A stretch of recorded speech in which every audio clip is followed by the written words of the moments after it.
Welcome to the predicted 11.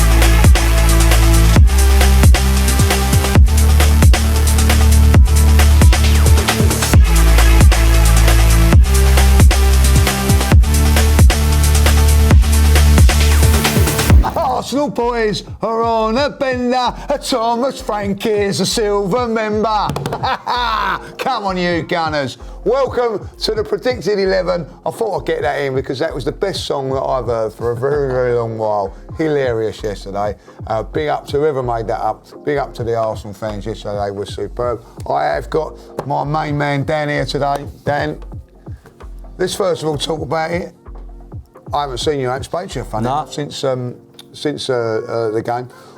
What do you make of it? I know we won and all that, but slightly disappointed or on the whole quite pleased? You can't be disappointed with a win at Stamford Bridge, let's get it right. But I think it was the manner in which we won. I think we should have been more convincing. I thought personally Marino's got that chance to make it 4-1. It's actually a very good save from Sanchez, who had a bit of a stinky night. But when you look at that position to go 4-1 up, you think that's the sort of game I thought it should have been. To let them come back into it was a bit frustrating. But I did say, and I think you agreed, that a 1-1 taking it to the Emirates, I think we probably would have said okay. Yeah. So we have actually won the game to take it to the Emirates. So we're going in with a lead. So I think that we've got to be the favourites, strong favourites to have an advantage. There were some good performances last night. I thought there were some ones that are questionable, if I'm honest. But if I'm honest, I think Chelsea are the same. I think they're exactly the same. And Chelsea, they're always difficult. No matter what Chelsea it is, against us, it's always a big game. And I think sometimes that momentum can make it that close game. And they can't seem to beat Mikel Arteta at Stamford Bridge. Unbelievable. I don't know why that is. Unbelievable they haven't beaten us run since up Emery. there, So it's a good run up there. And it was a good performance and a good game. But should have been more convincing. Just like the old days of going to Stamford Bridge and not losing. We went there years and years without losing. It's back there again. Look, what I see yesterday was a team far too many levels above them, and that's great to see. And I tell you what, Chelsea fans, I don't want to hear about injuries, because last season, the years before, like that, when you're saying stop making excuses. Injuries are not an excuse. So what bows for one, bows for the other. At the end of the day, you have what you have. We had injuries yesterday, by the way. People forget about that. Well, we had injuries when we last played them. There was no centre-halves, didn't we? So, we didn't have Saliba or Gabriel playing that day. Yeah, exactly. So they're complaining. And Mosquera didn't play, so it wasn't available. So we had to put in, I think Timber played central defence that down. I can't even remember who it was now. I think when you look at it, I think it was in Cape and Mosquera actually, going back. But when I look at it, I think it was difficult for Chelsea with their best players out, because Reece James was out, Palmer was out, Caicedo was out. That's like us losing Rice, Gabriel and Saliba in it. Do you know what I mean? So it is quite difficult for them. But I will say this, I thought that we were definitely the better side. What frustrated me was the manner in which we conceded, because I just felt like it was a bit of we let them back into it when really we should have run away with it. So. We make that goes right nicely into our first section. You know what I mean? Does Raya come back or Kepa come in? Listen, I honestly think if Raya was in goal, so I don't think we concede that goal. I'm going to give him a little bit of a leeway, because it must be tough when you ain't playing week in, week out to come in at a high level game like that. For me now, personally, this is how I see it. I'll play him in the 2 Champions League games and bring Raya back for that semi-final now. That's what I would do, because I still think he deserves to play. He did make some good saves in it, but I felt the 2 goals he could have done better with. That's my opinion, sorry. Yeah, look, I've never rated this goalkeeper. You know that. Yeah. I didn't like the signing. Everyone did. Said it was great business, smart business. He's a good backup. I don't really rate him still. I've got to be honest with you, Lee. I can't spend 7 years laughing at him and saying he was 75 million and we're all laughing at Chelsea. Now he plays for us. Oh, he's all right. Now he plays for us. I know what you mean. I don't think he is all right. I mean, he's a goalkeeper, and I don't really want to see him unless Raya can't play. So I play Raya in every game now until, if he can't play, got an injury or something. You shouldn't have to rest your goalkeeper, really, should you? No, you shouldn't. But there is that unwritten rule now. They play sort of cup games. Yeah, he will play. He'll continue to play. He won't play Raya in the semi-final, I don't think. No, I think he'll play Kepa. But I would just say for the next 2, I'd say, look, you play the 2 Champions League games. That makes sense. And then play Raya in the He might play Raya in the final. Sure. He might play Raya in the final. I think get to the final and I think Man City, I think that we can say that they're through. They'll play their backup goalkeeper who done well the other night for them, So I think it's just an unwritten rule. We'll have to get on with it. Whether that makes us a little bit jittery in defence yesterday, I don't know. But definitely David Raya comes back in. I think so. Yeah, I think so. Back in and rightly so. He's had a nice week off, really, isn't he? He hasn't had to do too much. I don't think this one's going to be too difficult for me personally. I'll be really honest. I'd go with the same team. We're as we go through, we'll have a look at a couple of places that could be upgraded. I think I'd make one change to the team, if I'd be honest. So I'm going to go Ben White at right back. Outstanding performance yesterday from Ben. How good has he been? He's been brilliant. He's come back in the last 2 games and done really, really well. My problem being here, with Ben White, just hear me out on this before we go any further. He's played 2 games in, very quickly. It will be 3 in 6 days. Is that going to be too much on his body? Or are you thinking, can we get through this one and then, rest him for Inter Milan? We've got to be aware of it. We have, and I think the last time we played 3 games in a row, we got injured. Yeah. So we've got to be careful. But I will say this, they're all playing at the moment at the back because we ain't got anybody. So we are a little bit tight. The only other thing you can do is bring Miles Lewis-Skelly in and play him at left back and then Timber at right back and give Ben White a rest. But I think Ben White was excellent against Chelsea. I thought he was one of our better players. Yeah. So I'm going to leave him in for this one. Yeah, I'm with you and all that. Inter Milan and the other games we're rotating. So for me, Ben White comes in. And yeah, I don't think he got a mention actually against Chelsea. I thought he was really good. I thought he was really good. Everyone's talking about other players and rightly so. I think they deserve a mention. But I think Ben White's been really good. I think he's just reminded everyone what he is. Yeah, I think just give a little gentle reminder that he's still here and he's still a very, very good player. I agree. Timber at left back, then we're going to go. Yeah, I think so. You could put Miles Lewis-Skelly in there. I'm really glad he didn't play Miles Lewis-Skelly the other night because Esteval is a baller, mate. He looks excellent. I think he gave Timber a really tough night, and I think he would have had fun against Miles Lewis-Skelly because he's always in midfield inverting. So for me, I thought he would have had a much better game. So it was the right decision for me, for Mikel Arteta. I think Miles Lewis-Skelly, some people are worried about his future and I ain't worried about his future. He will play games, but I just wonder whether Mikel Arteta sees him now as a bit more of a midfielder. And I'm okay with that because I think that is his position. I'm with that. I'd stick with these 2 at fullback. Okay, I'm with you on that. I'd actually, there could be a thing like of resting one of them or whatever. I think you've got to rest both of them against Inter Milan. I don't know how Arteta's going to go about that, if I'll be honest. I don't know what he's going to do in the next few games because we've got these couple of games where we can, I'm not saying 10 changes, but we can rotate a little bit more. But I think against Forest, I don't think we can take any chances whatsoever. So the 2 main central defenders in there as well, which is of course Saliba and Gabriel. I don't think that he's got enough mention this season, Saliba. I thought he was brilliant though. I thought he was a little bit. Well, Gabriel against Portsmouth, I thought looked like a completely different centre-half. I thought he had a really bad time, to be fair, but maybe that was just the level had been brought down a bit. But I think Saliba has gone under the radar as being one of the best this season in the Premier League. Yeah. I really think he is so casual, so good to watch. So I think he's generational, if I'm honest, Saliba. I think when you look at generational centre-halves, they have to be the best in their era. I think when he retires, you will look at that and go, I haven't seen it. I think he's unbelievably good. And I know people look at Gabriel and say he's been better in the last 18 months, and some could argue he hasn't. But I think he's probably been more important with the goals and with the set pieces, Gabriel. Because if he wasn't doing that, I don't think people would say he's been better than Saliba. Because from a defensive point of view, this guy I just think he's so good, Saliba. What I like about him in the partnership as well is that this with Gabriel, he's very much the aggressive sort of they complement each other. And they complement each other where he's the one that picks up and all that. And you go back to the great defensive partnerships over the times, you know what I mean? The Adamses and the Keowns, the Adams and the Bowl, if we ever want to go there, John Terry and what's his name? The Portuguese guy. They were Carvalho. They was one was the aggressor. Ferdinand. Yeah. One was the aggressor, and one was the one that could just play a bit you know what I mean? And I think that he can do everything. I think he can be aggressive, by the way. Yeah, I agree. If he wants to be. But I think that's particularly the back four that we've got to go for. Well, he's calm and composed, isn't he, Saliba? Yeah. I think Gabriel at times, he was seen when he first come to us, was being a little bit more rash, a little bit more aggressive. I think he's calmed that right down now. I don't think you could say Gabriel. I mean, I know he made a mistake the other day. It's probably a bad time to bring it up against Bournemouth, but that's the first one he's made in a long time. It is, and one thing I want to see now is a couple of. If this is going to be the back four for the next few games, which I think it will be, because I don't see Calafiori or Nketiah coming back anytime soon. They've got to start keeping clean sheets again, you know what I mean? The last few games, 2 against Bournemouth, 2 against Chelsea, 1 against Portsmouth. It's got to stop. Got to start getting clean sheets, making sure that we do that. Because someone said to me the other day, which is a good point. He said, you know, if you get at Arsenal, they show a vulnerability still, you know what I mean? So we want to stop that now, you know what I mean? So I think it's very, very important that we keep a clean sheet against Forest, you know what I mean? I don't think there's an argument on the 2 midfield players for this game.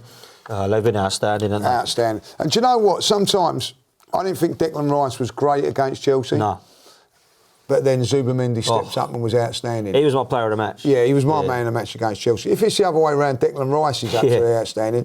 Perhaps he ain't there, But these two, when it needs to be, one will go above and beyond. But hopefully they both had very, very good games. And 9 times out of 10 they have done. But when one's just slacked off a little bit, or just had the other one steps up, and Zubamendi, I thought, was absolutely outstanding against Chelsea. I thought he was brilliant. And if I'm honest, what I've loved about this signing is not just him and how good he's been, how good he's made him. Yeah. Because he didn't need to be made any better, but somehow he has been. Yeah. Right?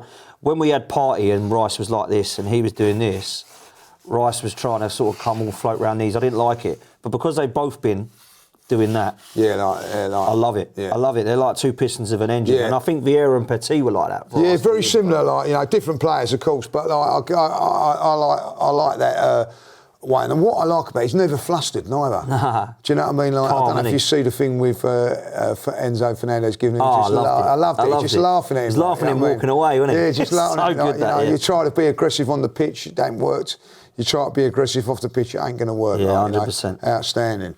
Brilliant. I'm going to say Odegaard, but I'm going to say this now. You cannot continue to have that many bad performances, because I'll tell you that now, if Miles Lewis-Skelly has a bad performance, he's out of the team. If Ben White has a bad performance, he's out of the team. If Gyökeres has a bad performance, he's out of the team. Trossard, vice versa, everywhere around here. You cannot keep doing it. You've got to produce. I didn't think he was horrendous against Chelsea, but he weren't great. And he's got to do better. I didn't think he was that bad against Bournemouth. I didn't think. But second half, he picked it up. Yeah, but he weren't brilliant. He's got to, because at the end of the day, you can't be saying, well, especially someone like Victor now, if you ain't playing well, you're going to be left out, or someone else. You've got to have it all around. Otherwise, people are going to go, well, hold on a minute. I thought he needs to have a good performance on Saturday, Dan. He really does. Otherwise, I'm saying, right, people are going about Eze and people like that. Well, he's got to be given a chance. At the end of the day, Eze's had a couple of bad games, out of it, you know. I ain't got a problem with him coming off. I felt like it was the right thing to do, just be a little bit more, bring on Marino, just stiffen it up a little bit, you know. But at the end of the day, he's got to perform, mate. Everything you just said, I agree with. I totally agree with. I thought he was the weakest player against Chelsea. Saw him good against Brighton, scored a goal. Saw him against Villa. I thought he was excellent against Villa. I thought him and Zubamendi were the 2 best players on the pitch. I seen him against Liverpool, stunk the gaff out. That was it, Liverpool, very quiet. And then he stunk the gaff out the other night against Chelsea. Look, teacher's pet, mate, is what happens. He does get preferential treatment. Maybe it's because he's got the armband. He is in love with him, our manager. He absolutely loves him. And he's not one of my favourites, Odegaard. I've got to be honest. I like all of these players who've come to, and I'm come to him and I think, don't care. I don't care if it's Eze, I don't care if it's Waneri. He's not important like he should be. And that's my worry with Odegaard. I look at games and I think, he was really good today. And then I look at other games and I think, was he playing? I don't know. Yeah. And he's got you can't have players like that. You've got to have players like this and this and this that you're going 110%, 10%. I don't mean there's many games where he's had an 8 or a 9 out of 10 at Odegaard. He's either invisible or he plays half decent. Well, I agree with you. There's not been no consistency, mate. Brighton, he's had 2 games, and then like Liverpool, Bournemouth and last night and that. So it's 3 average games. Yeah. I'm not saying that's bad, but and 2 good. It's got to be the other way around. It's got to be 3 excellent games. I agree. But as you say, he needs to step up. Otherwise, I'm saying right. He's got the game for me. He gets the game. I agree with you. Yeah, he gets the game, and he's got to perform in this game. 100%. If he doesn't perform in this game, I'm going to say, right, you're not playing against Inter Milan. You're coming in. If you do the business, you're staying. You're staying. Yeah, I mean, so pressure on him. There should be pressure on him. 100%. There should be pressure on him. It shouldn't just not be pressure on him. These guys, there should be pressure on everyone. But this guy needs to deliver now. He needs to deliver. He does. Saka on the right. I thought he played really well the other. You didn't think he did? No, I did. I did. I was one who did think he did. But certain people saying that he weren't, and I thought that was one of his better games. He absolutely had Cucurella on toast. I agree. Every single time he plays against him, he gets booked. Every time he kicks him 4 or 5 times. I can't believe how many times players kick him. I watched it really aggressively kick him, people say, Cucurella, he does well against Saka. I actually think it's the other way around. I think Saka does well against Cucurella. I mean, I know he did really well against for Spain against England. I thought Cucurella. And then there was one other game, I think it might have been in the away leg last season or season before, where I thought he did do well against Saka. Other than that, Saka was doing him like a pretzel at the Emirates at 5-0. He done well last night, and Cucurella kicks him a couple of times, gets a yellow card. And then Saka wins everything else, and they go, he kept him quiet. But he didn't really, because he's on a yellow card and he's trying to kick him to get the ball off him. That's not a good game. So I look at Saka last night, I actually thought he was okay. I didn't think he was outstanding. I thought it was okay. Whereas some people thought he had a really bad night. No, I thought nothing going right for him. I thought he was all right. I thought he looked dangerous all the time, On the left-hand side, I don't know about you, but I'm going Trossard to be left out of this game. And I'm going to go Martinelli. I felt that Trossard was quiet yesterday. If he's had I don't know if he's carrying something or he's not quite. I do like Trossard, but I do think that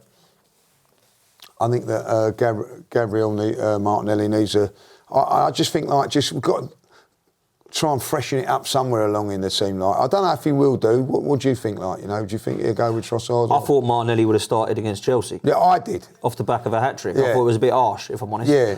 But he didn't. He went with Trossard. I get why, because Trossard has been performing. So I would probably go with Martinelli on this game. Yeah, I'm with you on this one. And bring Trossard on, because he's had his game against Chelsea. I thought it was a little bit harsh on Martinelli. When you score a hat-trick, you expect to start, don't you, the next game? Yeah, anyway. So when he didn't, I was a bit like, that's maybe a bit harsh. So. But I understand that he's rested. But that I feel now, just to freshen things up there, because we're going to go with Gyökeres up top, yeah. I think he's going to. I think he is, yeah. I thought in the second half he picked his game up. I thought Gyökeres last night. So that's the team we're going to go. That barring Raya. And if he plays Trossard, it's the exact same team. And I think that maybe, listen, he could say, give it all you lads, and I'll rotate in the next couple of games. We've got some difficult games coming up. We've got Inter Milan coming up, and then we've got Man United, and then we've got Carrot, whatever they are, Carrot. And then after that, we've got Leeds. So we can rotate in those Champions League games, and then maybe not in the league. But I think he's done enough to just start there. I didn't think Trossard was great. Didn't help that he got booked. But listen, it wouldn't be surprised if I see Trossard there, and that would be the team night. But let's talk about Victor. Good goal.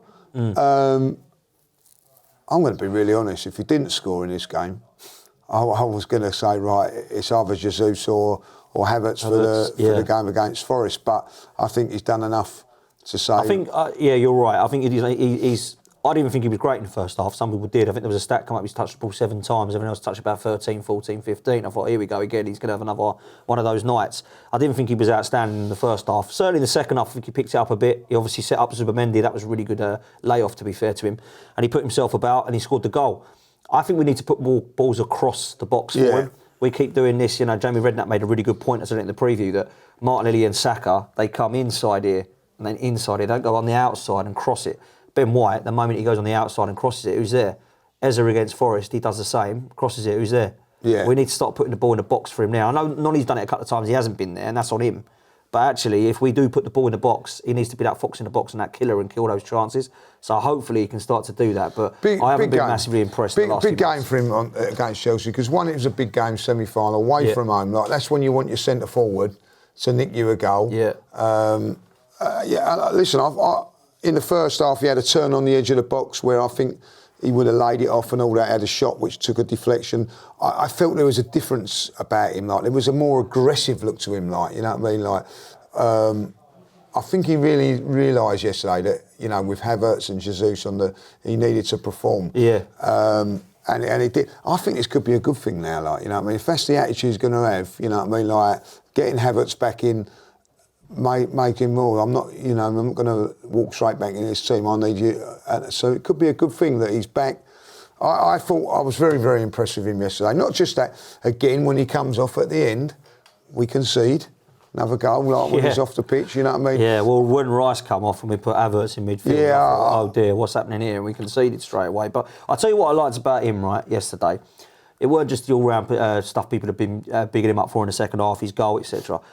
His celebration after the goal proves that he doesn't care what people are saying. Now, there's a lot of people that doubting him. Is he a flop? Is he the right guy? Should he be playing? Is he going to score? How many goals is he going to? Is he just going to, you know, go and be one of those Darwin Núñez type signings? He scored. Everybody celebrated but him. And I liked that. A lot of people, you know, when you ain't scored for a while, and you get a goal, and you start overhyping the celebration, like, and start giving it, saying, like, oh, yeah, everyone shut up now, I've scored. Didn't do any of that. He just done his thing, and then that was it. Carried on with the game. Yeah. And I thought, I like that. I saw everyone jumping on him, going mental, and he's just saying, hang on, get off me. It's all right, I do score. Yeah. And I thought, I like that. That's the sort of celebration I want to see. I don't want him going over the top with it. We've seen strikers like Joshua Zirkzee go mental when they scored one goal in 15 or whatever it is. It didn't need to be one of them. He just scored, got on with it, did his thing, said, go off. And I like that. I like that. And he needed to score, and of course, getting it against a big team, and also in a big game, because it was a big game yesterday, semi-final. I don't care what anybody says, you know what I mean? You've got the semi-final, by the way, like 4 big teams going for it. The holders, City, Chelsea and Arsenal. And we're waiting to see if the FA Cup gets as strong as that, like, you know. But it's not easy to win. And listen, I think he needed a performance like that. Hopefully now he kicks on, gets because it is true now. If he was to go on a run now and score a few goals for us, that would be a massive. Well, that's what we want him to do. A massive thing for us if he can do that. Keep it tight at the back. Our maestros in midfield do what they're doing. 100. And we go from there. So we just made the one change, guys. Like, you know, 2 changes with the goalkeeper coming in here. Do you think there should be more changes? Let us know in the comments, or are you happy to go with what we've gone? That's for the predicted 11 for us. 90% we're saying that, but we could think that Trossard could come in there. We'll wait and see, like, you know what I mean? So thanks for watching. Dan, thank you very much. Big up, bro. And we look forward to Nottingham Forest. I don't know when I'm going to be back for the next one. We'll have to talk to production about that, because obviously I'll be in Italy, so it may be someone replacing me, like, you know, maybe doing a Madueke and coming in and replacing me. I don't know, like, you know what I mean? So we'll keep you informed with that, like. But there we go. Thanks for watching. Take care, guys. Do you know the karma of the night? I don't know if you guys saw this watching the game back, right? So when Declan Rice is taking the corner, Chelsea fans are effing and blinding at him. He whips the corner and Ben White scores, and you just see all their face like, oh no, what have we done there?